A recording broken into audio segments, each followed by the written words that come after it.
Chairman সাহেব, ও আমার গোয়ালঘর থেকে গরু চুরি করে নিয়েছে, এটা একটা বিচার করেন।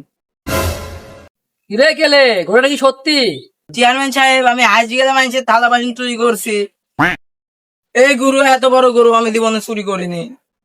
শোন কেলে, চুরি করলে সত্যি সত্যি বলে দে, নাহলে মাতবার সাথে রাগি রাগি পাড়ায় পিছি গালিয়া দিবে নে। হ চেয়ারম্যান সাহেব, তুই ঠিকই কইছিস। হ্যাঁ, এই জন্য তো চেয়ারম্যান কাছে নিয়ে আইছি, এবার বুঝবে না। আমার এলাকায় তোর মনে রাখবো না নে।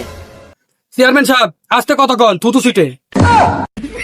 চেয়ারম্যান সাহেব, আল্লাহর কসম এই চুরি আমি করিনি। কি তুই চুরি করিস নি? মানে আমার গোয়াল ঘরে সিসি ক্যামেরা লাগানো আছে, ওই ভিডিও টান দিলে বোঝা যাবে না কি রে আসল চোর, আর যে চুরি করছে তাকে আমি জেলে ভাত খাওয়াই ছাড়। ভাই, আপনার গরু আমি চুরি করি নাই ভাই। এই চেয়ারম্যান কইছে আপনার গরু না চুরি করলে আমার বেতন বাড়াবে না।